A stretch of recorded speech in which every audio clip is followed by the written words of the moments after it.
Good morning, good morning, good morning, everybody. I am Nate Manahan. I am live in Indianapolis, Indiana, and this is the High Five. Back again after a couple days off for a long Memorial Day weekend. We are back to bring you incredible content to talk about things such as, hey, what did we do over Memorial Day, and how do we know that we should always be recharging ourselves? How do we know we've gone too far and we need a little break, a little recharge those batteries, and how the boys, recharge themselves over the weekend? We're going to talk about, how do you sell to someone when you know absolutely nothing about how their industry works, even what they do, even how they make money, but they take credit cards. How do you sell to someone like that when you're starting to just interact and build a relationship? All this and so much more today on the High Five. Let's do it. The time has come, the questions are set, opinions hide, discussions are led, a show about nothing and everything, it's all the same.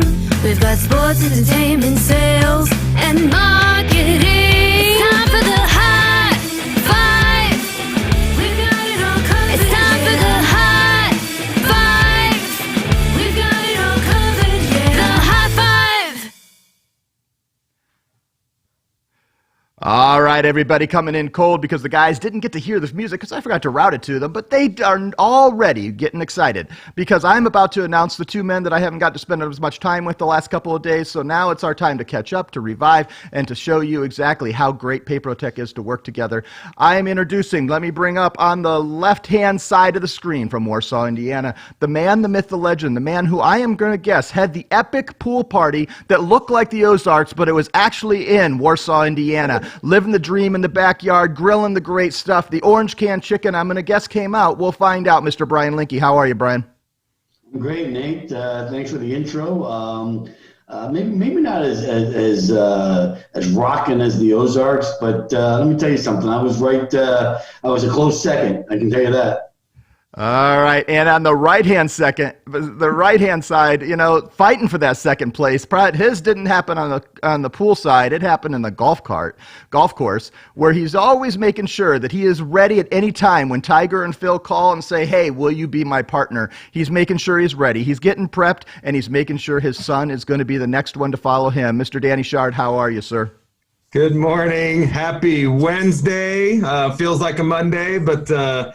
It was a great long weekend. We did have a little kiddie pool action in the back with the little ones, but no Ozarks pool party or no Brian Linke pool party. That's next level stuff. Oh, I see. I have the privilege of having a pool in my family and was at the pool here at my sister's place. And, but it was definitely, it was just me and 4 kids and 3 dogs, one that just kept jumping in and got all smelly dog face. But, other than that, that's how I live and roll. So let's jump in, guys. Let's talk a little bit. Number one, we're going to talk about the Memorial Day break. And what I want to know is, one, what are some of the things you guys did? But I'm also wanting to know, how do we know when we need to recharge? Because I know I get to points, and usually these breaks, they hit some, you push it hard right up. But how do you know when you need to recharge those batteries, you need to take a break, and if you don't take a break, you're not going to be as effective and efficient as you're going to be? Let's go. Danny Shard, do you start us out today? Yeah, I mean, this is a really good question, I think, because especially during this time, a lot of people have had an opportunity to kind of recharge or, not by choice either. I really haven't. I was talking to someone the other day about, I feel like I've been working more throughout the quarantine than I was before. And, when you feel like you need a recharge, it's pretty obvious. You start getting short with your work. You start cutting corners. You might not respond as efficiently or as effectively as you normally would. And then, it's time to, hey, just turn it off for a couple of days, reset the batteries and go. I don't think I'm there yet. I mean, I've been working my tail off. I mean, this weekend gave me a really great opportunity to recharge. And I've even got a little weekend hangover from it, and it's already Wednesday. So I'm back in full swing now. How about you, Brian Linke? What do you say? What are the things for you that you need to recharge, and what were even some of the things maybe this weekend that you did that you recharged your batteries? Here's the thing. The thing again that separates me from the two of you. Once you get a little bit older, the days become shorter. You know what I mean? So yeah, I go hard all the time. I mean, no matter what I do, when I'm working, when I'm playing, when I'm whatever it is, when I'm home, and I'm always people love to invite themselves over to my house. I'm always the guy, on the grill and playing the drinking games and doing whatever, trying to keep the kids occupied and happy. And the answer to your question, Nate, is I go in and I take a nap. That's my naps lately have I actually did this to my wife the other day. I used to be able to lay down, half an hour, 45 minutes, and I was up. Now like I'm waking up, it's like 2.5 hours later. It's time, you know what I mean? We're like 2.5, 3 hours from going to bed. So yeah, as you get older, I think it becomes a little bit slower, and you need a little bit more downtime, especially if you go as hard as I do. Well, and, for me, I'm interested as you, Brian, you were talking about it, and Danny, Danny, are you a napper? If I nap, which I love a good nap, but I'm the nap time plus whatever. There's groggy time. Like I'm not a great napper anymore, and I don't know if I ever was, because I have a hard time like waking up. Now I do take like I sit down and like I've used the Calm app if anybody's do it, and I take time meditation, and I'll sometimes kind of doze off, but I never fully. If I go into a deep sleep and I like lay down in my bed, I can count 4 hours out, even if I only sleep for an hour. How about you, Danny? Yeah, I can't wake up. I've found myself, especially after having a little one, and now we've got one on the way. There's a lot more napping going around at the Shard household. But if I take a nap, I'm probably done for the day. It's just I'm not getting up. I'm groggy as well, Nate. So I'm not the best napper.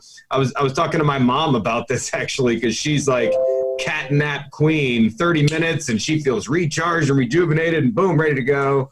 And I need some of that. Yeah, I think it must be. Go ahead, Brian. I never was a real good napper. Well, the other thing is I never could find the time to take a nap, and now I make the time. I mean, I think that's the difference. And just because if I don't, I just feel like I'm not going to make it. But yeah, I've become a better napper. I can tell you that. Yeah, I wonder if for all this, if it's a personality type or a physiological type of people being good nappers. I know I've read, a couple of productivity books, and they talk about the power nap, and they, focus about how that 20 minutes, you get into an all dark room, you only sleep for 20 minutes, and you make sure there's an alarm, and you're up quick. And I've tried that a couple times, and maybe I haven't executed it to the way they say it, but napping has not been part of mine.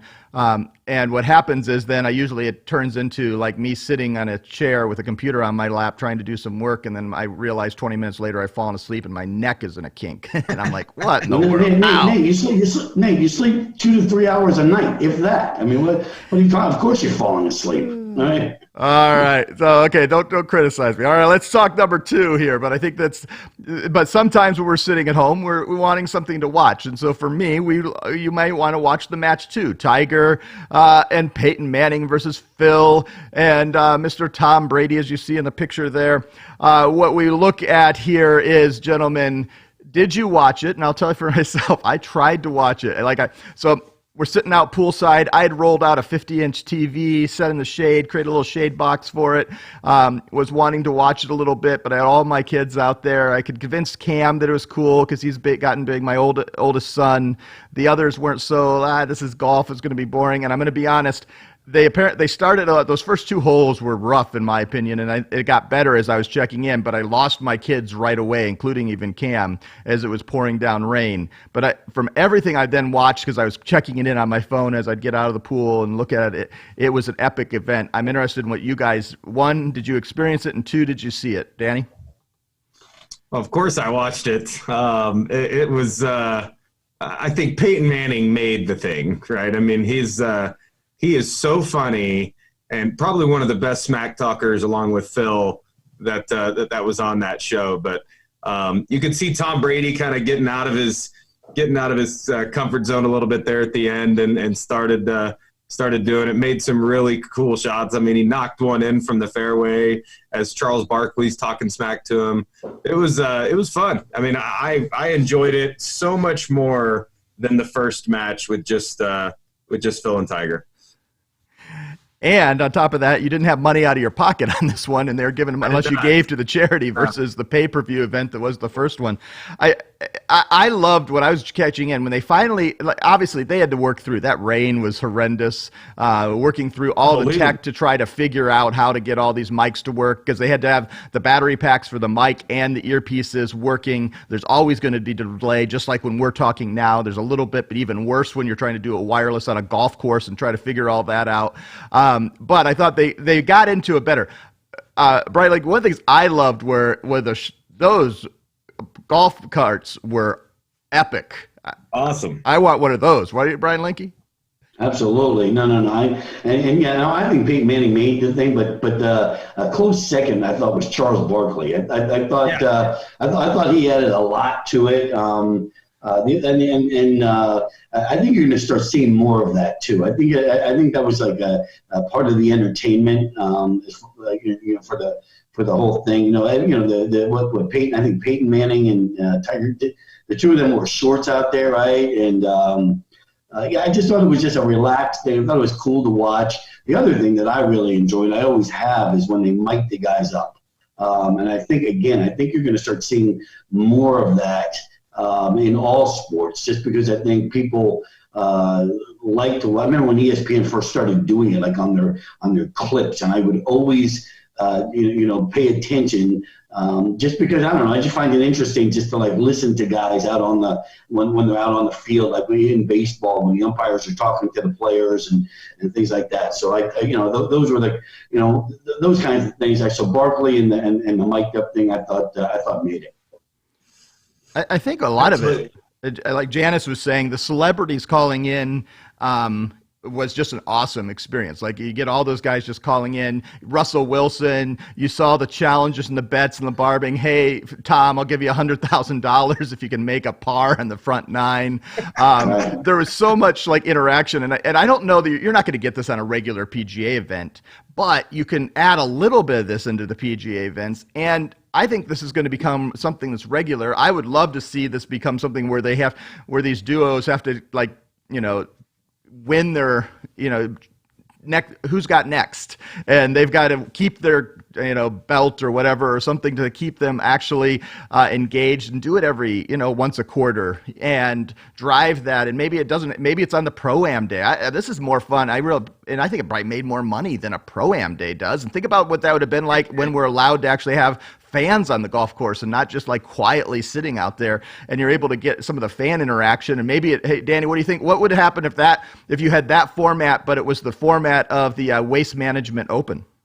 Okay. It would be chaos, but I just don't think an event like that, you could really have a bunch of fans on the golf course, right? I mean, with a big golf tournament, you've got, 100 or so players that are out there on every hole, and you got people around every hole, and it's an event. Something like this, I mean, you go out there and you see one group go by, and that's it.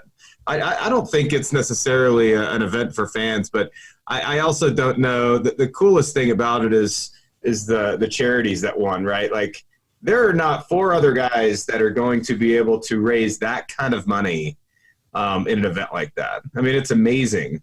I'd love to see it done monthly or quarterly, because I think they're really catching on to something with it. They definitely picked the 4 right guys. They did, for sure. I agree. Well, I think we'll see the match continue. I think it was fun. I think the interactivity, the things we're learning about what people are willing to do and watch, because what we've forgotten is that even football barely attracts, 10 million people on a big game sometimes. Right. It's 100 million for the Super Bowl, but we look at those numbers.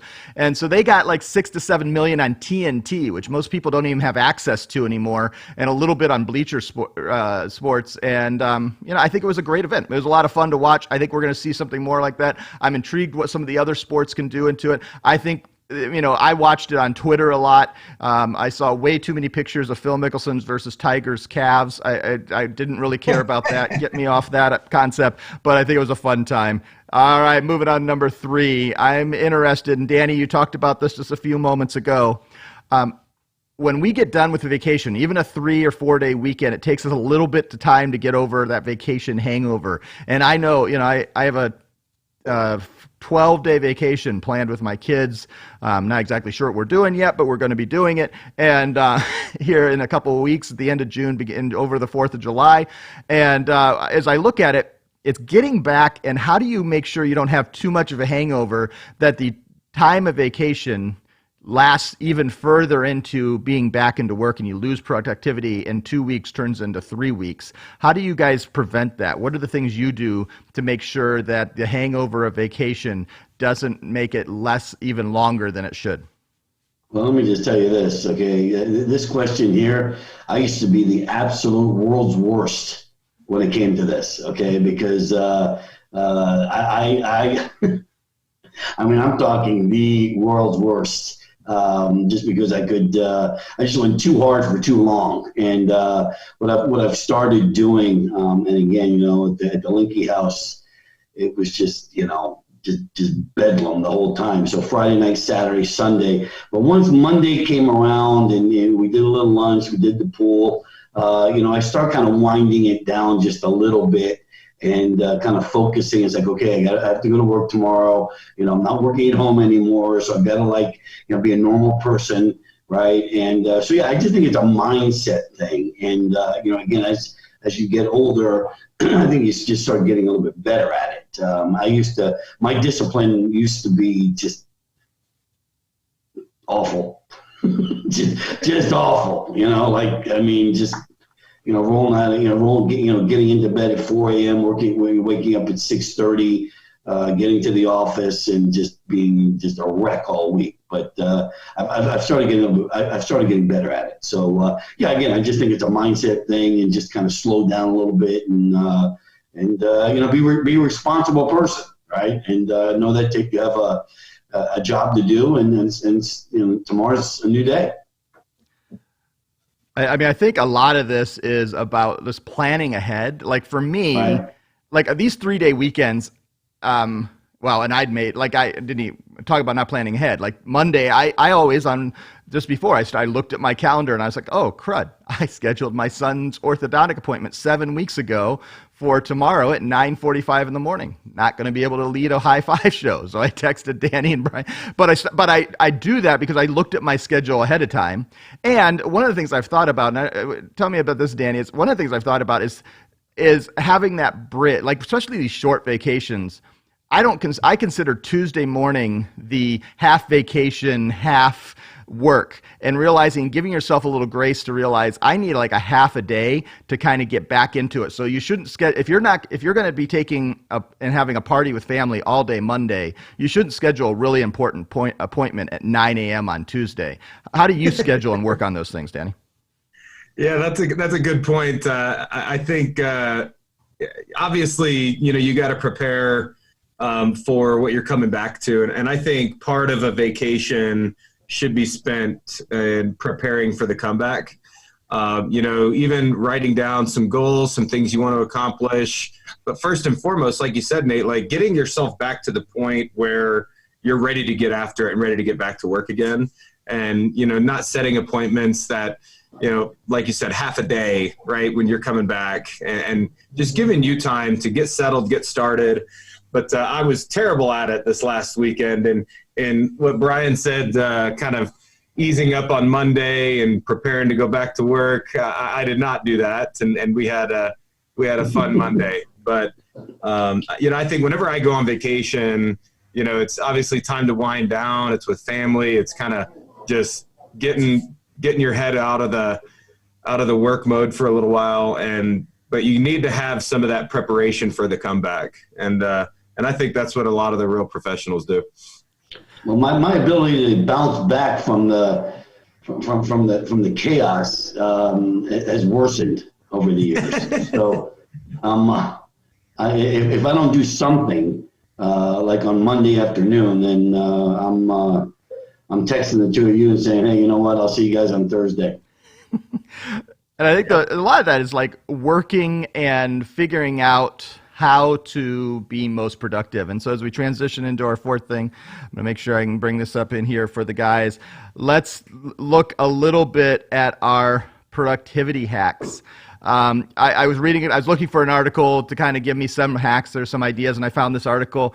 We'll put a link down in the comments here afterwards if you're interested in finding this article. It's from 2019, but it gave 10 different productivity hacks to make us most productive, and it was things like make sure we write down all of our tasks, and if we don't write it down and record it, it's not going to get done. Get a head start. Do your most dreaded task first. Turn off distractions. Take breaks during the day. Batch process. Eat a healthy breakfast. Get some exercise. Delegate. Say no to things that you shouldn't be doing. So those are 10 things. And what I was going to ask the guys here is, what is one of these 10 that you do really, really well? And what is one that you do that you need to work on? Brian, let's let you go first. I need to see the list again, Nate. All right, let me bring it up for you. So bring it up there. There you go, so you can see it there. I think the thing so if I'm going to pick the thing I do the best, I think number 8, get some exercise, is probably the thing I do the best. I talk to my wife about it all the time. I'm just a machine, right? I'm just good at it. I've just gotten to a point where I get 30 to 35 minutes every single day. It's not 45 minutes, not an hour, it's not 2 hours. So I've disciplined myself to get down and go hard for half an hour, 35, 40 minutes, and I'm done. So I think getting some exercise is probably the number one thing. The thing I do the worst,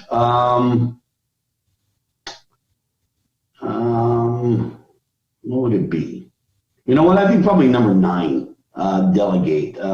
I'm just a guy again and again, as I'm getting older, I'm learning to do this more, but I'm still not good at it because I just rather do it myself and get it done. And so I think delegate, especially like around the house and taking out the garbage and mowing the lawn and cleaning the pool. And so I really ought to be delegating that to the kids, but instead of asking them to do it, I just go ahead and do it myself. So I think I just need to get better at that. All right, Danny Shard, what say you about your top things that what's your best one and what's the one you need to work on? My best one's write it down. I've always got a notepad, scribbles all over it, just ideas, conversations that I have with people, preparing for the next day. I think that really helps me just as I continue forward. But write it down is a big thing for me, just something that I've always done. The one that I'm the worst at, it's probably a split, but more leaning towards number 5, take breaks. I don't. And in fact, I'm Jason Lee, Jenny, the people here in this office, they're just always telling me, go take a walk or something, because I'll be sitting at my desk, but usually I'm like pacing in my office when I talk to people, but I don't turn it off. And then I'll go home, hang with the family, eat dinner. We're kind of relaxing a little bit, and I'm back on my phone working, and my wife thinks I'm crazy. So take breaks, I think, is probably what I'm worst at. I'm also really bad at delegating too, like Brian is. It's just, it's in front of me. I'm going to handle it. I'm going to do it. I think take breaks is going to be over that one. And the bizarre thing about this office, and I'm on these people all the time. I mean, I've never seen a group of people that never leave here. They don't take. They never take breaks. I mean, they don't take breaks for anything, and especially now that the weather's nice, I am on them to get out and just go for a walk. I mean, just for spend 10 minutes, 15 minutes. I mean, just it'll do your world of good, and I think that's a great one, Dan, because I think it just clears your mind just a little bit to do stuff like that. Yep. So, and for me, one of the things I've learned for myself in the last year is I'm working really hard on that batch process. So I think I'm a lot better. I'm not where I want to be, but where I take chunks and I'm like, okay, I'm just going to spend the next 4 hours. Now, here's the problem. I don't always manage, like today, I've terribly managed my schedule. It's meetings all day and I have no point to schedule. And And then learning, my one that I'm really trying to work on is learning just to say no and say, look, that's not something I should or should be spending my time on. We got to figure out someone else who can do that. And that's hard when you're working in a small and medium-sized business, because you're like, man, but what happens is something like right now I'm working on a project that's I'm not the right person because I'm too detail oriented on the project. And so it's taking me 3 times as long as it would take someone who wouldn't care as much about what the final end would be and go in and spend all the hours of research, and I'm the wrong person for it sometimes. And I've got to take a step back and just say, no, I shouldn't be the person doing this. Let's have somebody else do this, even if that means outsourcing or figuring out a way to get to the point where we can outsource or having someone else on your team. And that's why it's important to have that diverse team. Guys, what are as you've evaluated, we're always in the process. None of us are perfect productivity people. Who are some people that you look at in your lives and things you go, wow, they do one of these 10 really well, and I wish I could do it that way? Danny Shard.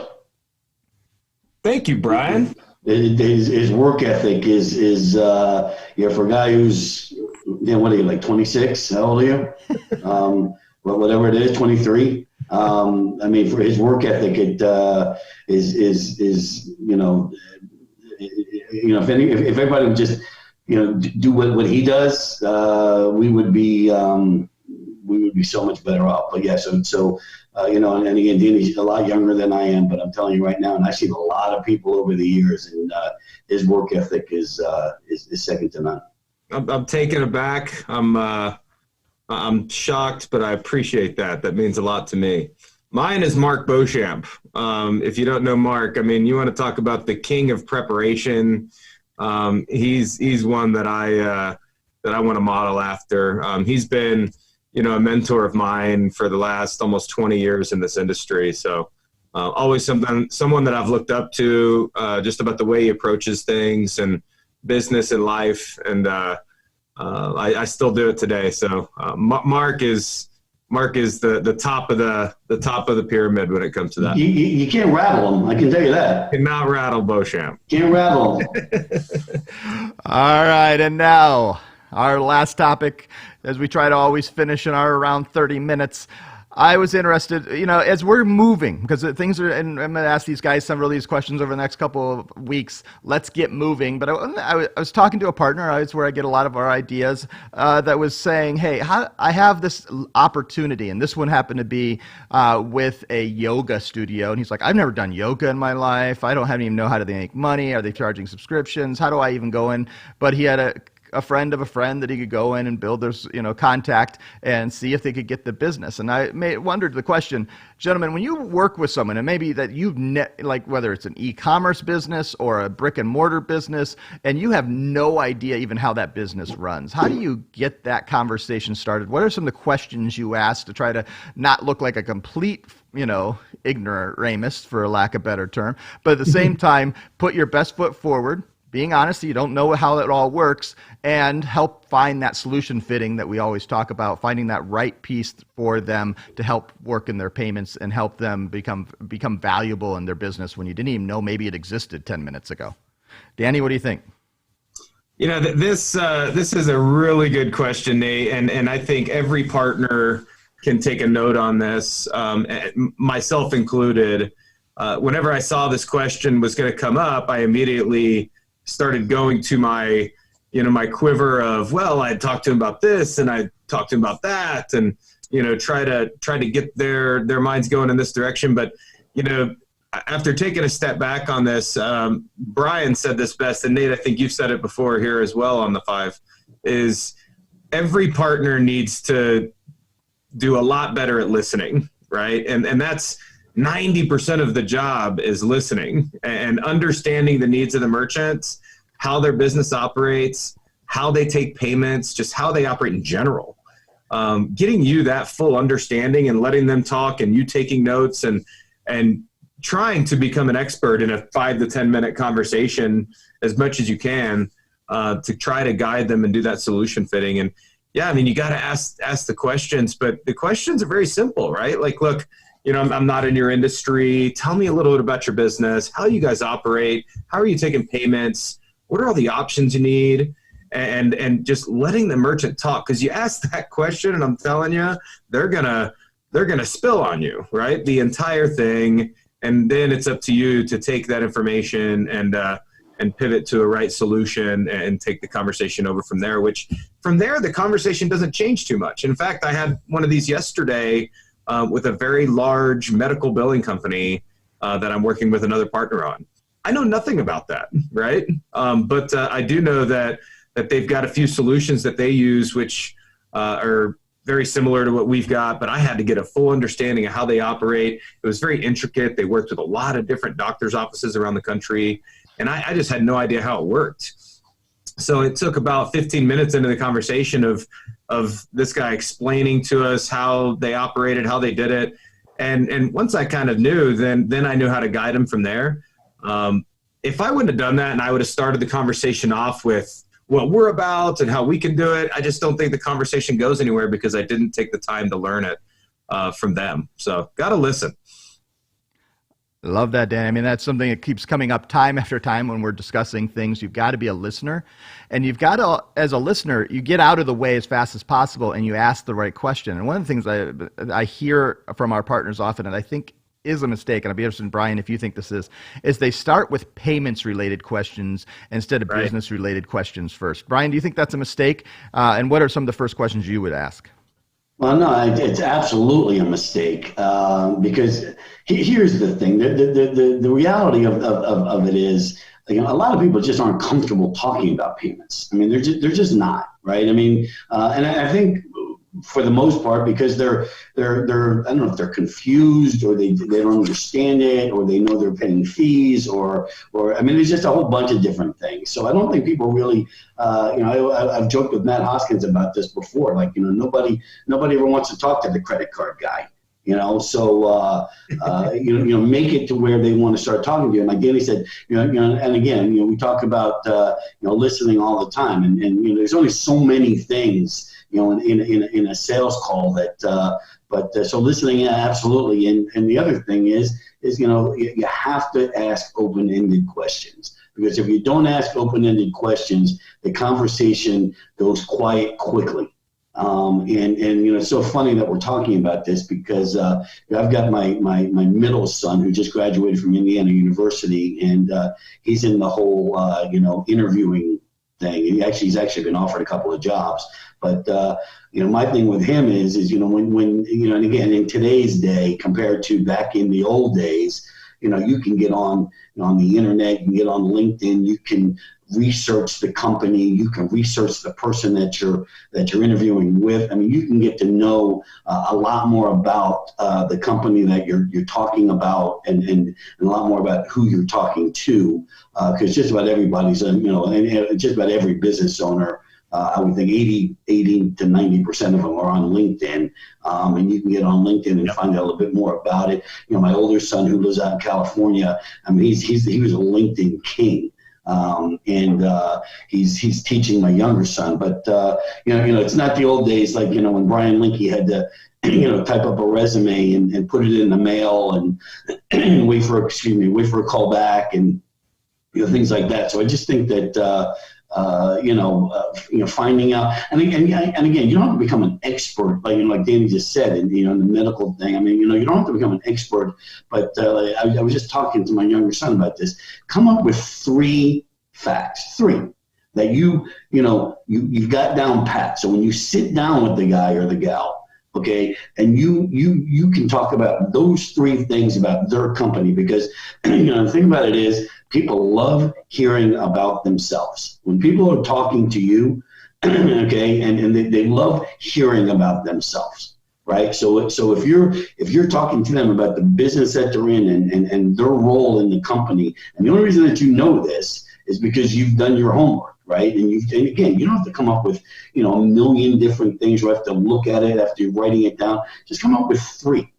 And just know those 3. And when you're talking to somebody and you're talking about them, again, people love hearing about the company that they own or that they're running, or they're the COO or whatever it is about their company. They'll love you to death because of it. Be interested, guys. I love that, Brian, those 3 things. And I'm interested with you guys' last questions. We try to finish up for this today. For me, one of the things that I always say is you've got to become curious. My personality is driven to curiosity. And I don't like sitting around anything and not knowing how it works, why it works and doesn't. And I know everyone's not like that. But I would wonder, can you be a really good salesperson if you are not learning to become more and more curious, and that curiosity is going to start with your conversations with new business owners, and this conversation, new industries that you didn't even know exist. How do you nurture that curiosity? Can you be a good salesperson without curiosity? And then number two, if that's true, you need it. How do you nurture it? Danny, what do you think? I don't think you can. I mean, I think you have to maintain that level of curiosity with everyone's business because, just like we've said before, these merchants don't understand payments, like Brian's saying, right? Like not a lot of them want to talk to the payments person, but you gotta make yourself approachable and get them talking about their business and themselves. And it starts with you just displaying that level of curiosity. And you can be a little bit over curious too, right, Nate? So you kind of have to reel that in a little bit. Don't be creepy, that's for sure. Yeah, don't be creepy. You've really got to let them talk. And Brian, you just said that really well. And I think that's something that a lot of partners can take from is, getting them talking about their business themselves and being curious in that business and talking that business up because they're going to love you for it. That's exactly right. I mean, again, I don't think you can be too curious, Nate. I mean, honestly, I think you can, to a point, because again, you can't be creepy about it. But I just find it hard to believe that a salesperson on a sales call is going to actually get creepy with somebody. You know what I mean? I mean, I think it's, I think we're kind of like, kind of going overboard with that. But again, being curious, knowing about the business, asking questions, open-ended questions. Right. There's nothing worse than, sitting there and asking closed-ended question, meaning a yes or a no answer, and then the room goes silent. Right. The last thing you want is silence. Right. You want the merchant talking about themselves and the business that they're in and learning more about it. So you can at least feel comfortable asking for the statement or whatever it is that you need to do to get them interested in you. I love it, Brian. But Brian, I would say this, as you say, don't underestimate the greed of the others around you. Don't underestimate the creepiness of some people around you as well. I think there is some that's true. That's true. So, all right, as we close up today, guys, we are live nearly every day around 10 o'clock in different formats. We're going to be changing things up a little bit, but we're still going to be live around 10 o'clock Eastern time every day. You can catch it later. Make sure you're following us on Instagram at Paprotech. Make sure you're following us on Facebook, the @Paprotech page. And as partners of Paprotech, if you are, join the My Paprotech group. We share different versions of the content on all those platforms, as well as go over to LinkedIn. And we haven't been doing as much over there as we need to, and so we're going to be doing some more things on our LinkedIn pages in the weeks to come, so I encourage you to do that. Thanks so much, guys, for joining us as we finish up another High Five, the first one after Memorial Day that we have done. I'm interested, Danny Shard, as I bring some music up and do some things here, I'm interested, what are the things that you want to encourage our people? We're down to just a few days to June 1st is coming next Monday. We're getting excited to start a new month, but we got to finish this one strong. What should the men and women following us do to stay strong through the end of the month? It is crazy that we are almost halfway through 2020, right? June is here, summer is here. But we still got a few days here in May, so let's take advantage. And then really excited for June. Obviously a lot of America's starting to open up. I think there's still a lot that's TBD on some of that too, depending on where you're located. But stay positive and get ready because it's going to be a fun summer. Ryan Linke, what say you? Again, we get Danny sends a report every single day, on the deal count and the productivity and the approval rate and the whole thing. We were struggling there for a little bit, but I can tell you right now, for anybody who's listening, the numbers are better and they continue to get better. June will be better than May. If you're not excited, Paprotech is real. Paprotech is here to stay, and things are good here. So get out there and make yourself some money. I mean, with some of the things that we're offering now, it's never been better than it is today. Yep, absolutely. And I was looking at the numbers this weekend, and one of the things I saw was that year over year, Friday and Saturday, I looked at it and I pulled last year's exact processing numbers to this year's processing numbers, and we were up 20% year over year. Now, part of that is because of our partners who have done great work bringing us more merchants, because our merchant count is just that much up. But that was not true in April. And as we went into Memorial Day weekend, we are seeing a growth. We're seeing the right trend, and we need to be safe. We need to be healthy and follow what Brian and Danny have said, because we can do this together. As we finish up just another day on the High Five, we're so thankful you joined us. Thanks so much. We're going to be back tomorrow at 10 a.m. It's just actually going to be me, and back Friday with Brian and Danny as we continue to talk about all things sales, marketing, and everything else. Thank you guys. High five.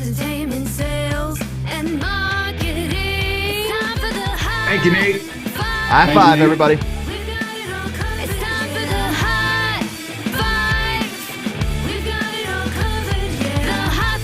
The High Five.